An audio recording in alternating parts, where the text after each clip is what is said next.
கண்களை மூடி நம் தெய்வ செய்திக்கு நேராக கடந்து சொல்லுவோம்.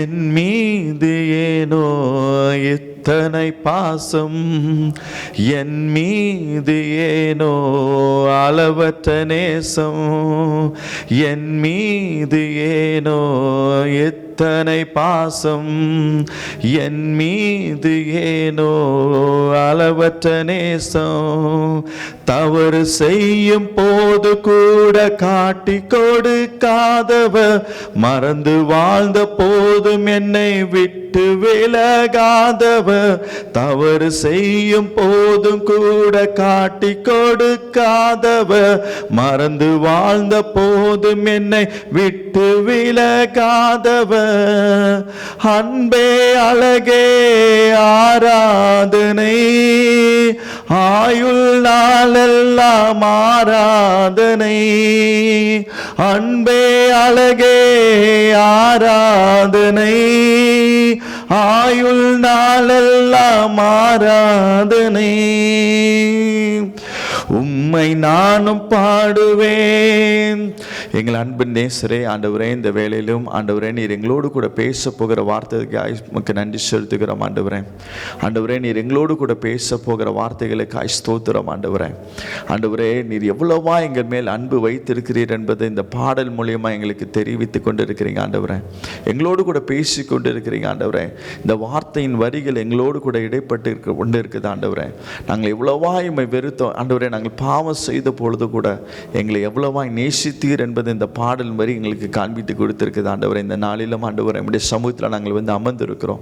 ஆவியானவரே, எங்களோடு கூட பேசுவீராக, எங்களோடு கூட பேசுவீராக. எங்களை நேசித்ததுனால தானே எங்களை இடத்துல அமர வைத்திருக்கிறீங்க. எங்களை நேசித்ததுனால தானே இந்த இடத்துல ஆண்டவரே நீர் கூட்டி சேர்த்திருக்கிறீங்க. ஆண்டவரே, இந்த நாளில் எங்களோடு கூட பேசுங்க. ஆண்டவரே, எங்களோடு கூட இடைப்படுங்க. ஆண்டவரே, அதுக்கு தடையாய் காணப்படுகிற எல்லா தடைகளை கர்த்தர் மாற்றி போடுவீராக, எல்லா தடைகளை கர்த்தர் மாற்றி போடுவீராக, மாற்றி போடுவீராக, மாற்றி போடுவீராக. அப்பா, சிந்தனை சிதறடிக்கிற ஆவிகளை துரத்துகிறோம் இயேசுவின் நாமத்தினாலே. தூக்கத்தை கொண்டு வருகிற ஆவிகளை துரத்துகிறோம் இயேசுவின் நாமத்தினாலே. ஆண்டவரே, பலவீனத்தை கொண்டு வருகிற ஆவிகளை துரத்துகிறோம் இயேசுவின் நாமத்தினாலே. பரிசுத்த ஆவியானவரே, நீர் முழுமையாய் ஆளுகை செய்து ஆண்டவரே இந்த நாளில் நீர் இன்னும் எங்களோடு கூட பேச வேண்டுகிற வார்த்தையை நாங்கள் உட்கொள்ள பரிசுத்த ஆவியை நீங்கள் உதவி செய்வீராக. அடியே நம்முடைய கரத்தில் ஒப்பு கொடுத்து செபிக்கிற ஆண்டவரே, என்னுடைய நாவை பரிசுத்த ஆவியை எடுத்து நடத்தும்படியாக செபிக்கிறோம். ஆண்டவரே, என் புத்தியில் தோன்றிய காரியங்களோ, என் மனதில் தோன்றிய காரியங்களோ, என் எண்ணங்களில் தோன்றிய காரியங்களோ ஒன்று வெளிப்படாதபடி ஆவியானவர் என்ன பேச சித்தமாக இருக்கிறீரோ, என்ன உணர்த்த சித்தமாக இருக்கிறீரோ அது மாத்திரம் இந்த இடத்துல வெளிப்படும்படியாக செபிக்கிறேன். என்னோட குற்றங்கள் குறைகள் எல்லாவற்றையும் மன்னித்து கிருபையாக இறங்கி இந்த நாளில் எங்களோடு கூட பேசும்படியாக செபிக்கிறேன். நம்முடைய கரத்தில் அர்ப்பணிக்கிறோம், தாழ்த்துக்கிறோம், பொறுப்பேற்று மனத்து மேசவன் நல்ல பிதாவே, ஆமேன். இந்த நாளிலே கர்த்தர் நம்மோடு கூட பேசும்படியாக கொடுக்கப்பட்ட ஒரு தலைப்பு, தாழ்மை உள்ளவனுக்கு வரும் பலன் என்ன. அநேக வேளையில் நாம் நினைக்கிற ஒரு காரியம், நாம் தாழ்ந்து போகிறதுனால அநேகருக்கு முன்பதாக நாம் பார்க்கும் பொழுது இவன் புத்தி இல்லாதவன், இல்லை விவரம் இல்லாதவன், இவனுக்கு அறிவு இல்லாமல் இருக்கிறான், அப்படி பல வார்த்தைகளை நாம் சொல்லுகிறத கேட்டிருக்கோம். நம்ம ஒரு பயந்து போயிட்டான் அப்படிங்கிற சில வார்த்தைகளை நாம் பேசுகிறத கேட்டிருக்கோம். ஆனால் இந்த நாளில் கர்த்தர் நம்மோடு கூட பேசுகிற ஒரு காரியம், தாழ்மை உள்ளவனுக்கு வருகிற பலன் என்ன. ஒரு 4 காரியத்தை ஆவியானவனுக்கு காண்பித்து கொடுத்தார். முதலாவது காரியம், ஒரு மனுஷன் தாழ்ந்து இருக்கும் பொழுது கர்த்தருடைய கண்கள் அவன் மேலே காணப்படும் என்று சொல்லி ஆவியான நாளில் பேசி கொண்டிருக்கிற. வாசிங்க சங்கீதம் 138 சங்கீதம் 6 வசனத்தை வாசிங்க. சங்கீதம் 138:6. கர்த்தர் உயர்ந்தவராய் இருந்தும் தாழ்மையுள்ளவனை நோக்கி பார்க்கிறார். ஒரு விஷயத்தை புரிந்து கொள்ளுங்க, அவர் தாழ்மையுள்ளவரை நோக்கி பார்க்கிறார். அப்போ எந்த அளவுக்கு நீங்கள் தாழ்த்துறீங்களோ கர்த்தருடைய கண்கள் உங்கள் மேலே காணப்பட்டு இருக்குது என்பதை நீங்கள் மறந்து போய் விடக்கூடாது. அநேக வேளையில் நம்ம நினைக்கிறோம் நம்ம இப்படி தாழ்ந்து போகிறோம், யார் இதெல்லாம் பார்க்குறான்னு சொல்லி. ஆனால் அந்த வசனம் சொல்லுகிறது, கர்த்தர் தாழ்மையுள்ளவரை நோக்கி பார்த்து கொண்டு இருக்கிறார் என்று சொல்லி. நீங்கள் வேதத்தில் லூக்கா எழுதின விசேஷம் 19ஆம் அதிகாரம் 1-5 வரைக்கும் நீங்கள் வாசித்து பார்த்தீங்க. சகைவனுங்கிற மனுஷனை குறித்து அதில் சொல்லப்பட்ட வார்த்தை யாராவது வாசிங்களேன். லூக்கா 19ஆம் அதிகாரம் 1-5 வரைக்கும். அவன்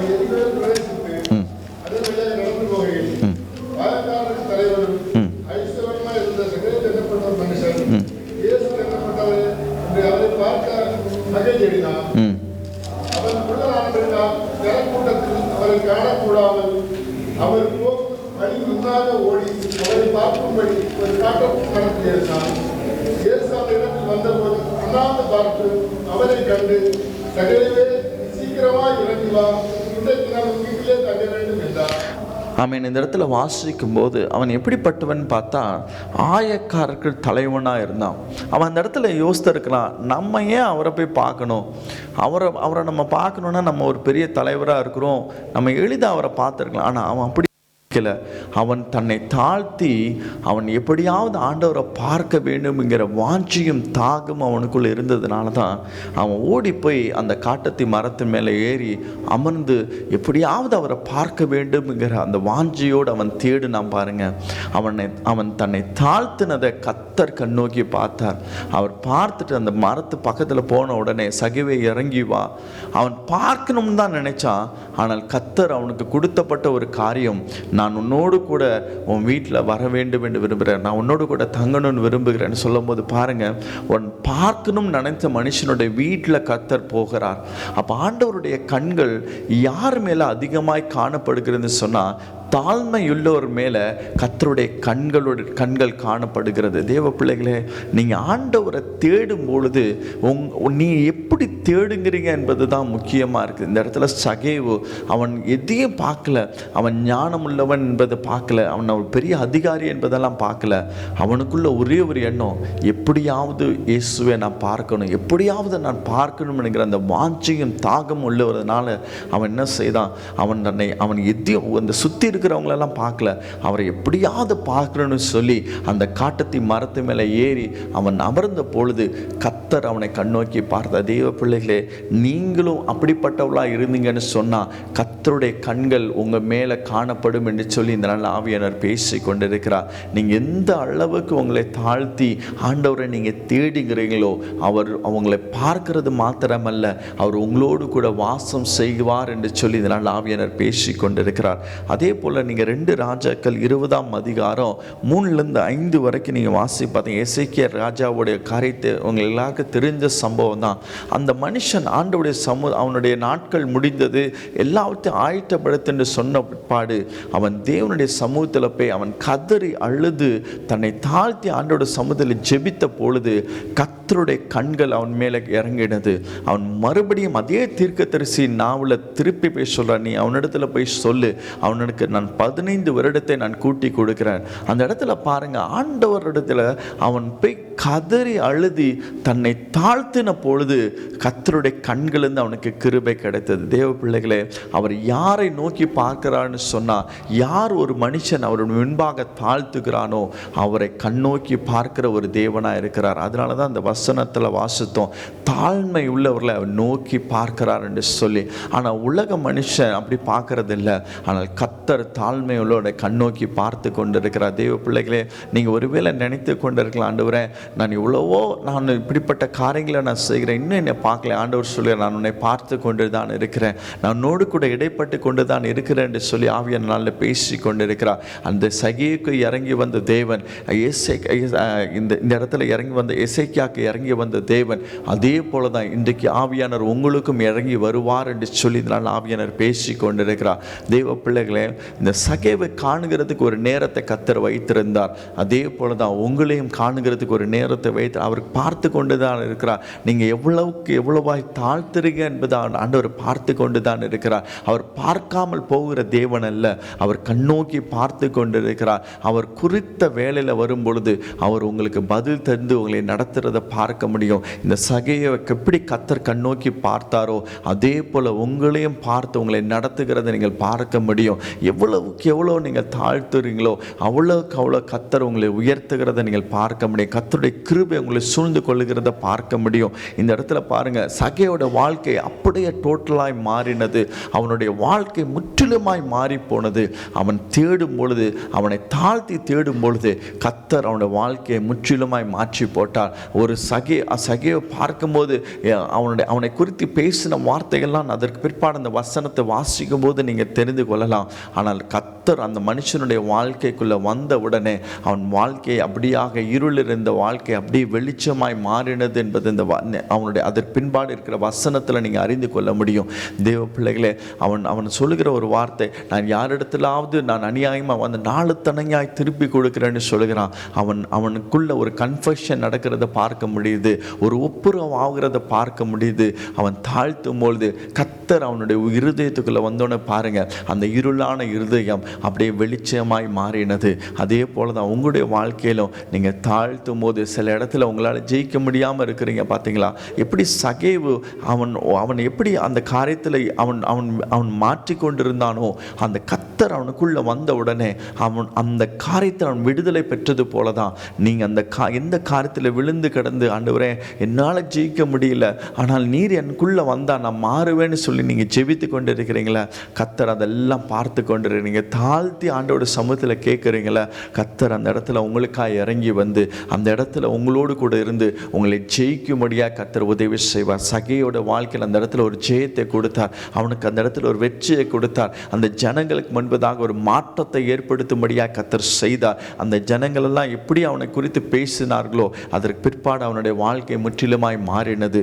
அதே போல தான் உங்களுடைய வாழ்க்கை. நீங்கள் ஆண்டவரை தேட தேட உங்களை தாழ்த்தி நீங்கள் தேடும் பொழுது, ஆண்டவரே நான் என்னால் முடியல, ஆண்டவரே நான் இதை விடணும்னு நான் விரும்புகிறேன், என்னால் முடியல ஆண்டவரே, நான் உங்களுடைய சமூகத்தில் வந்து நிற்கிறேன், எனக்கு உதவி செய்யுங்கன்னு சொல்லி கேட்க உங்களை தாழ்த்தும் போது கர்த்தர் உங்களுக்கு மறு உத்தரவு அருளை செய்து அவர் உங்களை கண்ணோக்கி பார்த்து அந்த காரியத்தில் ஒரு அற்புதத்தை செய்வேன் என்று சொல்லி இதனால் ஆவியானவர் பேசி கொண்டிருக்கிறார்.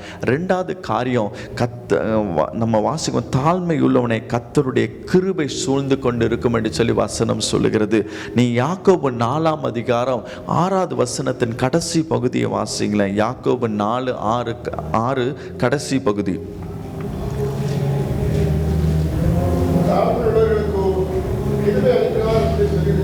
ஆமீன். தாழ்மை உள்ளவர்களுக்கு கர்த்தர் கிருபை அளிக்கிறார். தேவ பிள்ளைகளே, யார் ஒருத்தர் தன்னை தாழ்த்துகிறார்களோ அவருக்கு மேலே கர்த்தருடைய கிருபை சூழ்ந்து கொண்டிருக்கும், கிருபை அளிக்கிறார் என்று சொல்லி நமக்கு இந்த இடத்துல வசனம் காண்பித்து கொடுக்கிறது. நீங்கள் மத்தேயு 15ஆம் அதிகாரம் 24லேருந்து 26 வரைக்கும் நீங்கள் வாசிங்களா, அது ஒரு சம்பவம் எல்லாருக்கும் தெரிஞ்ச சம்பவம் தான். வாசிங்க 15, மத்தேயு 15 24லேருந்து 26 வரைக்கும்.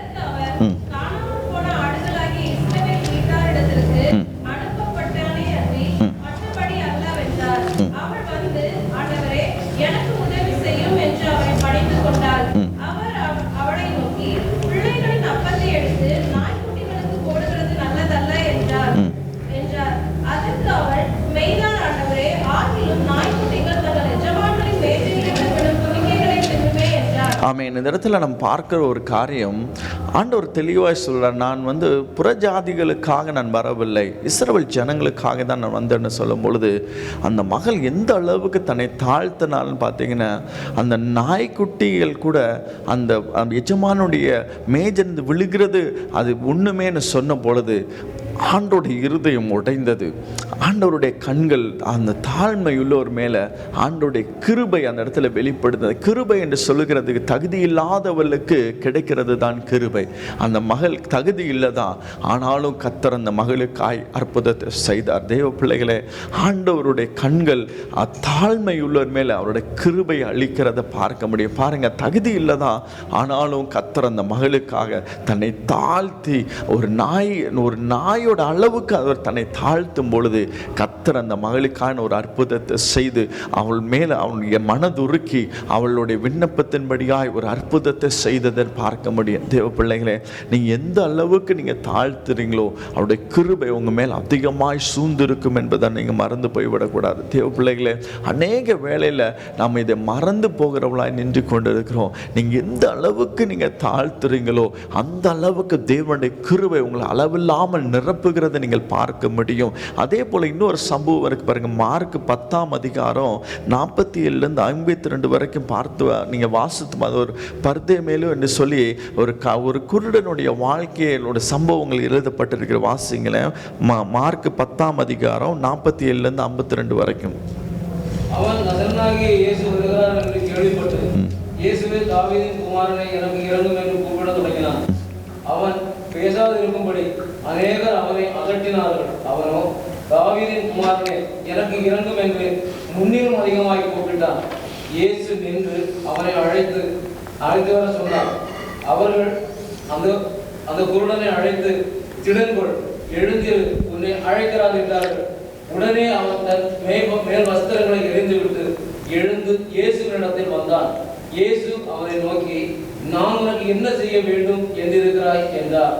அதற்கு அந்த குருடன், ஆண்டவரே, நான் பார்வை அடைய வேண்டும் என்றார். இயேசு அவனை நோக்கி, நீ போகலாம், உன் விசுவாசம் உன்னை ரட்சித்தது என்றார். ஆமென். இந்த இடத்துல வாசிக்கும் பொழுது அந்த குருடனா இருந்த பர்தேமேலு ஆண்டவர் நோக்கி கூப்பிடுகிறான்.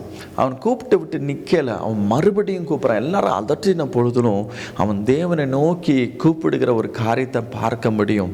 அவன் தேவனை நோக்கி கதறுகும் பொழுது தேவன் அவன் மேலே கிருபையாக இறங்கி அந்த மகனை பாருங்கள், அந்த சுற்றி அநேகர் குருடன் இருந்த பொழுதிலும் இந்த ஒரு மனுஷனுடைய கண்கள் மேலே தேவனுடைய கிருபை வெளிப்பட்டதை பார்க்க முடியும். பாருங்க, அவன் போய் ஆண்டோட சமூகத்தில் எல்லாரும் அதட்டின பொழுதும் அவன் மறுபடியும் போய் சத்தமாய் கூப்பிட்ட பொழுது அந்த இடத்துல பாருங்க ஒரு பெரிய மாற்றத்தை கர்த்தர் கொடுக்கிறார்.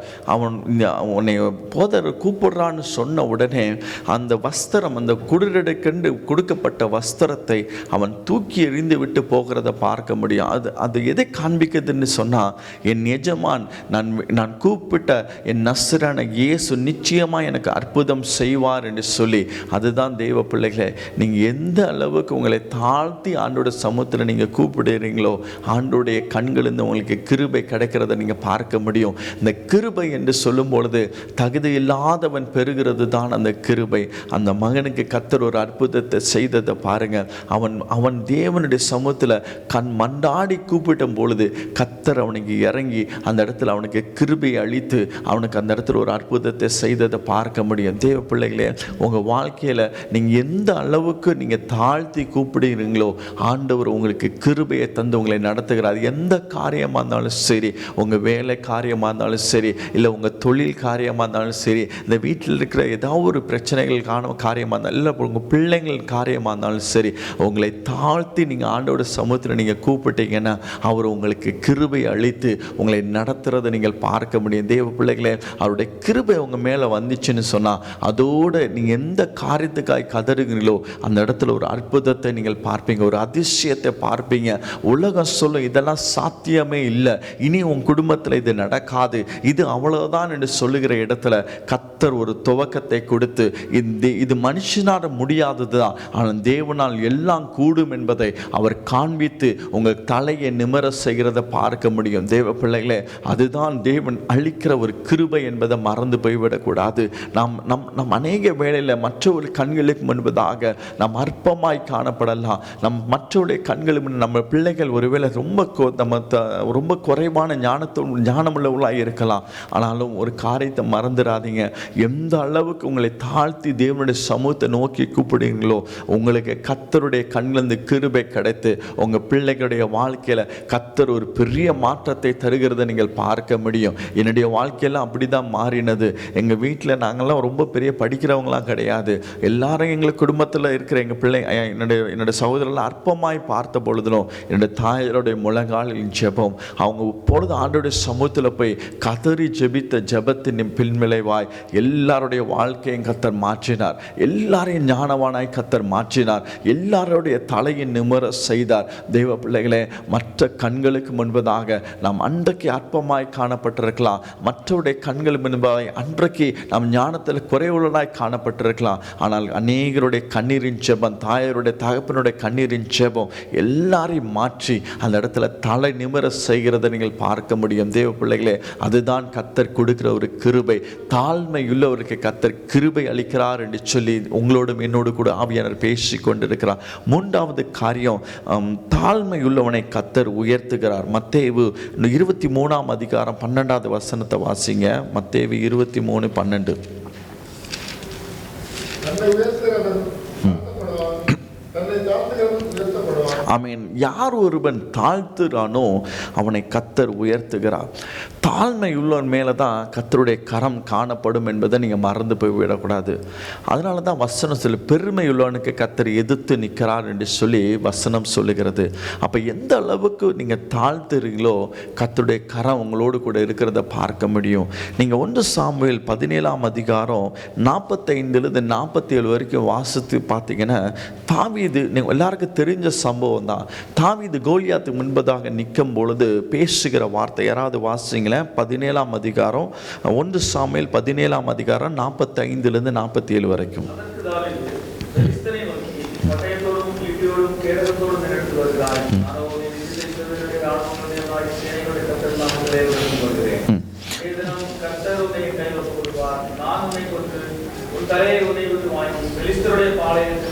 இடங்களை இன்றைய தினம் ஆகாய்ச்சி பறவைகளுக்கும் பூமியின் காட்டு மிருகங்களுக்கும் கொடுப்பேன்.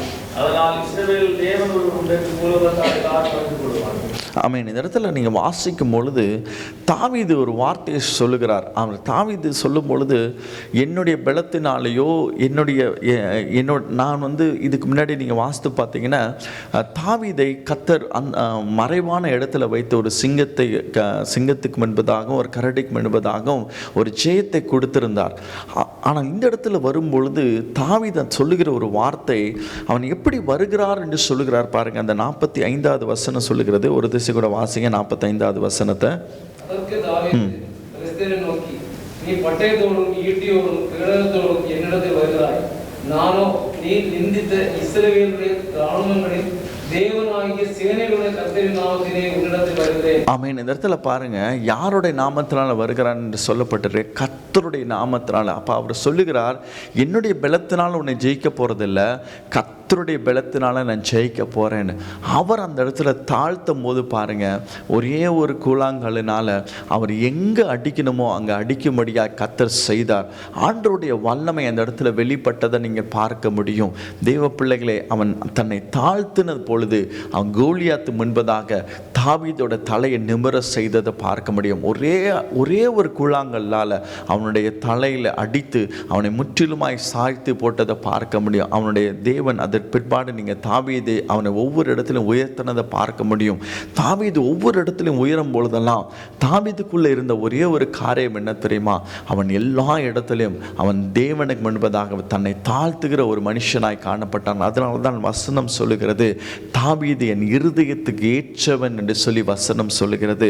அவர் அந்த அளவுக்கு அவர் தாழ்த்தி கொண்டே இருந்தார். அவர் சிங்காசனத்தில் அவன் ராஜாவாக அவரை அபிஷேகப்படுத்தி அவன் ராஜாவாக அமர்ந்த பொழுதிலும் அவன் தாவீது எப்பொழுது சொல்லுகிற ஒரு வார்த்தை, நான் ஆடுகள் பின்பாக அலைந்த ஒரு மனுஷனாக இருந்த என்னை கர்த்தர் இன்னைக்கு ராஜாவின் ஸ்தானத்தில் அமர வைத்தார். அவர் எப்பொழுதும் அதை நினைவு கூர்ந்தவர்களாக இருந்தார்.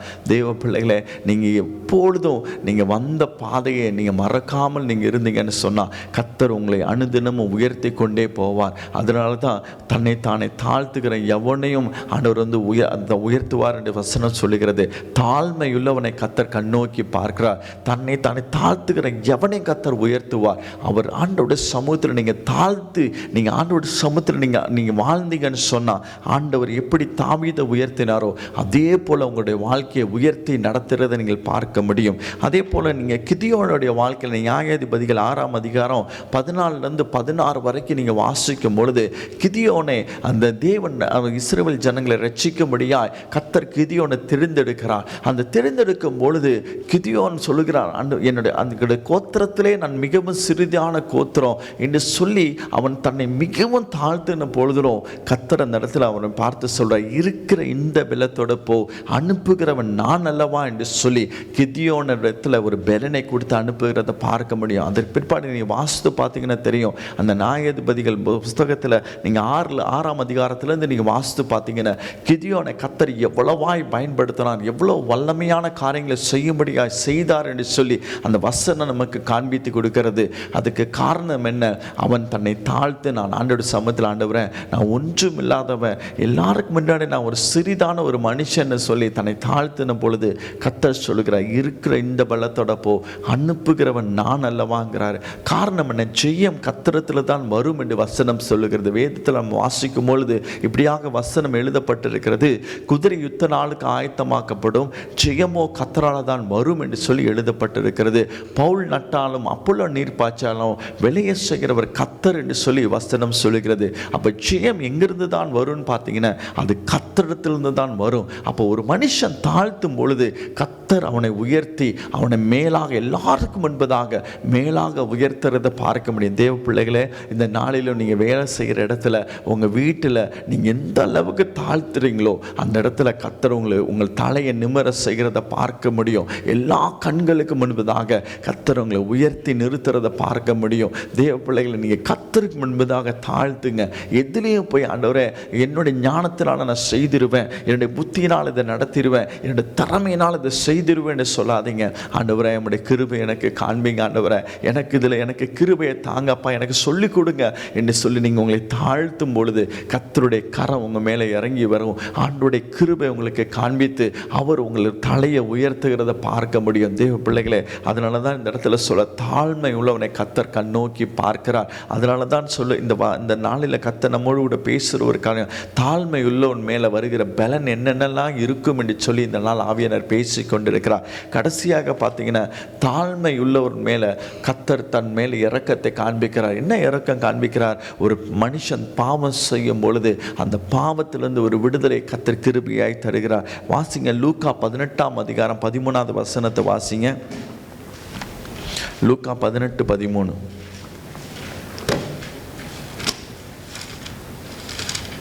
ஆயக்காரன் தூரத்திலே நின்று தன் கண்களை வானத்துக்கு ஏறெடுக்க முடியாமல் தன் மார்களை அடைத்துக் கொண்டு, தேவனே பாவியாகி என் கிருபையாயிரும் என்றார். அவன் அல்ல, இவனே நீதிமானாக்கப்பட்டவனாக தன் வீட்டுக்கு திரும்பி போனான் என்று உனக்கு சொல்லுவேன். ஏனெனில் தன்னை உயர்த்துகிறவன் எவனும் தாழ்த்தப்படுவான், தன்னை தாழ்த்துகிறவன் உயர்த்தப்படுவான் என்றார். ஆமென். இந்த இடத்துல பார்க்கும் பொழுது அவன் தேவனுடைய சமூகத்தில் போய் நான் பாவியான மனுஷன் என்று சொல்லி மார்பில் அடைத்து நிற்கிறான். தேவ பிள்ளைகளே, ஒரு பாவம் செய்யும் பொழுது நீங்கள் ஆண்டோட சமூகத்தில், ஆண்டவரே நான் பாவம் செய்துட்டு ஆண்டவரே நான் என்னுடைய சமூகத்தில் என்னை ஒப்பு கொடுக்குறாப்பா, என்னை தாழ்த்துக்கிறேன்னு ஒரு மனுஷன் தன்னை தாழ்த்தும் பொழுது கர்த்தருடைய கிருபை அவன் மேலே சூழ்ந்து கொள்கிறத நீங்கள் பார்க்க முடியும்.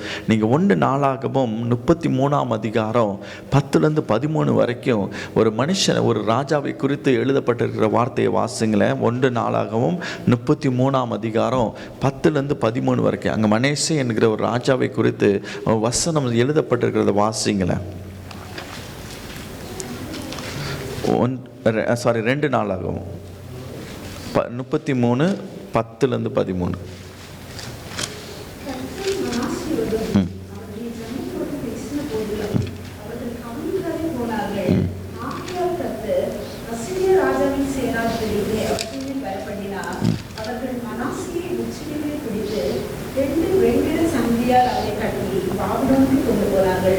இப்படி அவன் எடுத்து பதிலில் தேவனாகிய கர்த்தரை நோக்கி கெஞ்சி என் பிதாவின் தேவனுக்கு முன்பாக மிகவும் தன்னை தாழ்த்தினான். அவரை நோக்கி அவன் விண்ணப்பம் பண்ணி கொண்டிருக்கிற போது அவர் அவன் கெஞ்சுதலுக்கு இறங்கி அவன் ஜெபத்தை கேட்டு அவனை திரும்ப எருசலேமிலுள்ள தன்னுடைய ராஜ்யத்திற்கு வரப்பண்ணினான். கர்த்தரே தேவன் என்று அப்பொழுது மனாசே அறிந்தார். ஆமென். இந்த இடத்துல பார்க்கும் பொழுது அந்த வசனம் சொல்லுகிறது, அவன் எந்த அளவுக்கு தாழ்த்தினான். அவன் தேவனை நோக்கி கெஞ்சுறான். அவன் செய்த தவறை உணர்ந்து அவனை தேவனுக்கு முன்பாக தன்னை தாழ்த்தி அவன் கதறி தன்னை ஒப்பு கொடுத்த பொழுது கர்த்தர் அவன் மேல் மனம் இறங்கி அவனுடைய பாவத்தை மன்னித்து மறுபடியும் அவனுடைய ஸ்தானத்தில் கொண்டு போய் அமர வைக்கிறத பார்க்க முடியும். தேவ பிள்ளைகளே, அநேக வேளையில் நாம் இன்னைக்கு சில இடத்துல அகப்படுகிறதுக்கு காரணம் என்னென்னா, நம்முடைய பாவம் என்பது அநேக வேளையில் நம்ம மறந்து போயிடும். அநேக வேலை இந்த இடத்துல வாசிக்கும் பொழுது இந்த வசனத்தை நீங்கள் 33ஆம் அதிகாரத்தில் இந்த 2 நாளாக ஆதியாகமம் 33 நீங்கள் கொஞ்சம் நிதானமாக வீட்டில் இருந்து வாசித்து பார்த்தீங்கன்னா, இந்த மனுஷன் எப்படிப்பட்ட பாவம்லாம் செய்தான் என்று சொல்லி இந்த வசனத்தில் சொல்லப்பட்டிருக்கிறது. ஆனாலும் தேவனுடைய எச்சரிப்பு அவனுக்கு வந்த பொழுதும் அதை செவிசாக்காதபடி மறுபடியும் அதிலே இழுந்து அவன் அதிலேயே கடந்த பொழுதுதான் அவனுக்கு நியாய தீர்ப்பை கர்த்தர் கொடுத்தார். அந்த நியாய தீர்ப்பு வந்த பொழுதும் அந்த நியாய தீர்ப்பு அவன் நெருக்கப்படும் பொழுது அவன் தன்னை தாழ்த்தி தன்னுடைய பாவத்தை அவன் உணர்ந்து தேவனுடைய சமூகத்தில் அழுது ஆண்டவருடைய சமூகத்தில் கெஞ்சின பொழுது கர்த்தர் அவனுக்கு மனம் இறங்கினார். தேவ பிள்ளைகளை, நீங்கள் உங்களுடைய பாவத்துக்காய் நீங்கள் ஆண்டவருடைய சமூகத்தில் மனஸ்தாபப்பட்டு, ஆண்டவரே நான் பாவம் செய்தது உண்மைதான் ஆண்டவரே, எனக்கு அநேக முறை எச்சரிப்பு செய்த பொழுதும் நான் அதை உணராதபடி நான் போயிட்டு ஆண்டவரே எனக்கு இறங்கும் ஆண்டவரே, எனக்கு இறங்கும் ஆண்டவரே என்று சொல்லி நீங்கள் உங்களை தாழ்த்தி ஆண்டவருடைய சமூகத்தில் நீங்கள் ஒப்பு கொடுத்தீங்கன்னா உங்களை கர்த்தர் விடுவித்து உங்களை மறுபடியும் அதே ஸ்தானத்தில் கொண்டு போய் அமர செய்வேன் என்று சொல்லி ஆவியானவரால் பேசி கொண்டிருக்கிறார். தேவ பிள்ளைகளை, ஒரு காரியத்தை மறந்துடாதீங்க. நீங்கள் எந்த அளவுக்கு தாழ்த்துறீங்களோ ஆண்டவர் தாழ்மை உள்ளவனை கண்ணோக்கி பார்க்கிறார். இந்த நாளில் கர்த்தர் நம்மோடு கூட பேசுகிற ஒரு காரியம் இதுதான். தாழ்மை உள்ளவர்களுக்கு வரும் பலன் எப்படிப்பட்டதாக இருக்கிறது என்று சொல்லி இந்த 4 காரியத்தை கர்த்தர் நமக்கு காண்பித்து கொடுத்தார். முதலாவது, அவருடைய கண்கள் நம்ம மேலே காணப்பட்டு இருக்கும். 2வது, அவருடைய கிருபை நம்ம மேலே காணப்பட்டு இருக்கும். 3வது, அவர் நம்மளை உயர்த்துகிறத பார்க்க முடியும். 4வது, நம்முடைய பாவத்தை மன்னிக்கிறத பார்க்க முடிகிறது. தேவ பிள்ளைகளே, இன்னைக்கு ஒவ்வொருவரையும் நம்மளை அழைத்து வந்து இந்த இடத்துல அமர வைத்து இதை குறித்து பேசுகிறதுக்கு ஒரு முகாந்தரம் இருக்கு. காரணம் என்னென்ன? உங்களையும் என்னையும் ஆண்டவர் அதிகமாய் நேசிக்கிறதுனால தான் இந்த வார்த்தை மூலியமாய் உங்களோடும் என்னோடு கூட பேசி கொண்டிருக்கிறார். தேவ பிள்ளைகளே, இந்த வார்த்தைக்கு உங்களை செவி சாய்த்து உங்களை தாழ்த்துங்க. ஒரு நாள் பெருமைக்கு இடம் கொடுக்காதீங்க. ஒரு நாள் உங்களை மேன்மைப்படுத்தாதீங்க. எல்லா இடத்துலையும் சொல்லுங்க, இதெல்லாம் கர்த்தரால் வந்தது, இதெல்லாம் கர்த்தருடைய கிருபையினால் நான் பெற்றுக்கொண்டேன், இதெல்லாம் கர்த்தருடைய கிருபையினால தான் எனக்கு தந்தாருங்கிறத நீங்கள் ஒரு நாள் மறக்காதபடி அப்படியாக நீங்கள் அறிக்கை செய்கிறவளா இருங்க. பெருமைக்கு இடம் கொடுக்காதபடி நீங்கள் நடக்க வேண்டும் என்பதற்காக தான் கர்த்தர் இந்த நாளில் உங்களையும் என்னையும் அழைத்து வந்து இந்த இடத்துல அமர வைத்து இந்த வார்த்தையை உங்களோடும் என்னோடு கூட பேசி கொண்டிருக்கிறார். தெய்வ பிள்ளைகளை, இந்த வார்த்தைகளை உங்களை செவிசாய்ங்க. கர்த்தர் உங்களை கொண்டு பலத்த காரியங்களை செய்கிறத பார்க்க முடியும். உங்களுடைய வாழ்க்கையில் ஒரு உயர்வை தந்து உங்களை நடத்துறதை பார்க்க முடியும். உங்களுடைய எல்லா கட்டுகளையும் முறித்து உங்களை நடத்துறதை பார்க்க முடியும் என்று சொல்லி இந்த நாள் ஆவியானவர் பேசி கொண்டிருக்கிறார். தெய்வ பிள்ளைகளை, இந்த வார்த்தைக்கு உங்களை ஒப்பு கொடுத்து உங்களை சமர்ப்பித்தீங்கன்னு சொன்னால் கர்த்தருடைய கரம் இந்த நாளில் உங்கள் வாழ்க்கையில் வெளிப்படுகிறதை பார்ப்பீர்கள் என்று சொல்லி ஆவியானவர் பேசி கொண்டிருக்கிறார். நம்ம எல்லாரும் கண்களை மூடி ஆண்டவரை நோக்கி பார்ப்போம். எங்களை அளவில்லாமல் நேசிக்கிற நண்பின் தகப்பனே, இந்த நாளில் எங்களை அழைத்து வந்து உடைய பாதத்தில் அமர வைத்து ஆண்டவரே நீர் எங்களோடு கூட பேசின நல்ல வார்த்தைகளுக்காய் ஸ்தோத்திரம். ஆண்டவரே, தாழ்மை உள்ளவர்கள் மேலே நீர் எவ்வளவான ஆசீர்வாதத்தை வைத்திருக்கிறேன், தாழ்மை உள்ளவர்களுக்கு வருகிற பலன் என்ன என்று சொல்லி இந்த நாளில் எங்களோடு கூட பேசினீர். ஆண்டவரே, இந்த வார்த்தைகளை ஒவ்வொரு வார்த்தைகளுடைய இருதயத்தில் தைத்து அனுப்பும்படியாக நாங்கள் செபிக்கிறோம். ஆண்டவரே, இந்த வார்த்தைகள் 30, 60, 100 பலன் கொடுக்கும்படியாய் ஆவியானவர் எங்களுக்கு கிருபை தரும்படியாய் செபிக்கிறோம். ஆண்டவரே, எந்த இடத்துல எங்களை உணர்த்தினீரோ, எந்த இடத்துல எங்களை சமர்ப்பிக்க வேண்டும் என்று சீர் ஒப்பு கொடுக்க சொல்லுகிறீரோ அந்த இடத்துல எங்களை தாழ்த்த கர்த்தர் எங்களுக்கு உதவி செய்யுங்க. எங்களை சமர்ப்பிக்க எங்களுக்கு உதவி செய்யுங்க. அப்பா, நீர் அப்படி செய்கிறதுக்காய் ஸ்தோத்திரம், அதை உறுதிப்படுத்துறதுக்காய் ஸ்தோத்திரம். ஆண்டவரே, வந்திருக்கிற ஒவ்வொரு பிள்ளைகளையும் ஆசீர்வதித்து அனுப்புங்க. ஆண்டவரே, அப்போ அந்த வாரம் முழுவதுமாக நம்முடைய இரத்த கோட்டைகளை வைத்து பாதுகாத்துக் கொள்ளுங்க. எல்லா தீமைக்கு விலக்கி பாதுகாத்துக் கொள்ளுங்க. அப்பா ஆண்டவர், எல்லா சத்துருடைய கண்களது விலக்கி பாதுகாத்துக் கொள்ளுங்க. தேவையில்லாத செலவுகள், அனவசியமான செலவு, வீணான செலவுகள் ஒன்று வராதபடி பிள்ளைகளை பாதுகாத்துக் கொள்ளும்படியாக செபிக்கிற ஆண்டவரே. அதே போல வேலையில் ஞானமாய் நடக்க கர்த்தர் உதவி செய்யுங்க. வேலையில் எந்த ஒரு ஆபத்து வராதபடி பிள்ளைகளை பாதுகாத்துக் கொள்ளும்படியாக செபிக்கிறோம். ஆண்டவரே, அப்பா நீர் அப்படி செய்கிறதுக்காய் ஸ்தோத்திரம், அதை உறுதிப்படுத்துறதுக்காய் ஸ்தோத்திரம். ஆண்டவரே, இது எல்லாவற்றையும் காட்டிலும் இந்த பிள்ளைகள் இன்னும் அதிகமாக வேதத்தை வாசிக்கவும் இன்னும் அதிகமாக ஜெபிக்கவும் கர்த்தர் கிருபை தாங்க. அப்பா நீர் அப்படி செய்கிறதுக்காய் ஸ்தோத்திரம், அதை உறுதிப்படுத்துறதுக்காய் ஸ்தோத்திரம். ஆண்டவரே, அடியே நம்முடைய கரத்தில் தாழ்த்துக்கிறேன். நான் ஒரு மண்ணான மனுஷன் ஆண்டவரே, உம்மை சுமக்கிற ஒரு கழுதை ஆண்டவரே. எல்லா துதி கன மகிமை உமக்கே செலுத்துகிறேன். இயேசு மூலம் ஜெபங்களின் ஜீவன் நல்ல பிதாவே, ஆமேன். என் ஆத்மாவே கர்த்தரை ஸ்தோத்திரி, என் முழுமே பரிசுத்தத்தை ஸ்தோத்திரி. என் ஆத்மாவே கர்த்தரை ஸ்தோத்திரி, கர்த்தர் செய்த சகல பலன் மறவாதே. ஆமேன். அல்லேலூயா, அல்லேலூயா, அல்லேலூயா.